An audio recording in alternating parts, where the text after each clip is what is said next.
This was never going to be just a quiet family funeral.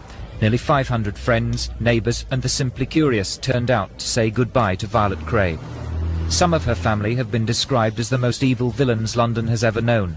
To 72-year-old Vi, they were and remained sons who needed love and affection.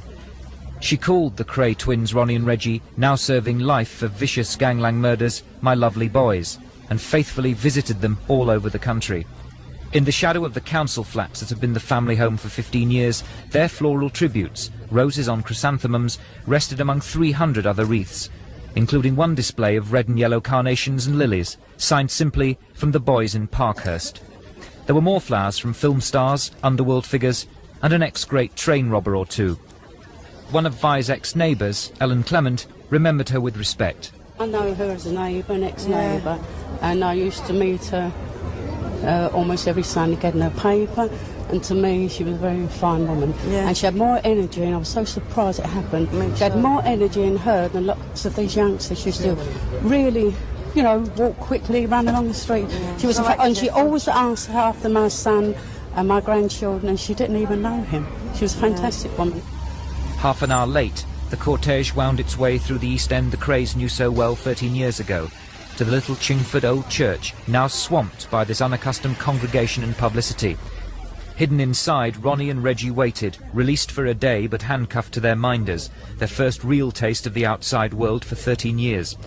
After a 30-minute service, Ronnie and Reggie were allowed to hug their relatives and close friends for a matter of seconds. Then they filed out of the church, leaving the twins under tight security.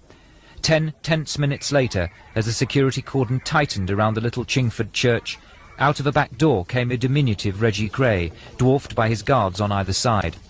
And a few seconds later, his bespectacled twin brother Ronnie. The short walk down the side of the church was their final breath of fresh air. They weren't allowed to go to the graveside, but were whisked back to their separate prisons, Ronnie to Broadmoor, Reggie to Parkhurst. Meanwhile, an even bigger crowd rushed to the graveside service for Vi, next to where Reggie's wife Frances is buried. Among the famous faces was Diana Dawes. Close family rubbed shoulders with the merely nosy, and the surrounding graves were trampled underfoot. For elder brother Charlie Kray, it had been an emotional time.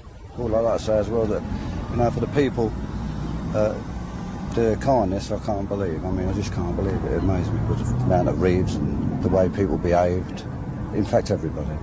Don't you find it strange that in spite of your family's reputation, you get all this support?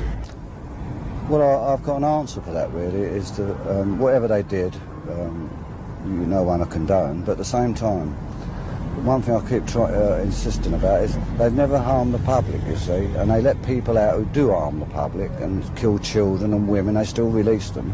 But the twins, they never do. I mean, they've never harmed the public. Whatever they did was wrong, they know it. But if they let them out tomorrow, the public's not got to run away. Then it was over. The black limousines took the family away from the crowds, back to their local pub in the city. And at last, Violet Kray could rest in peace. Michael Wilson, Thames News.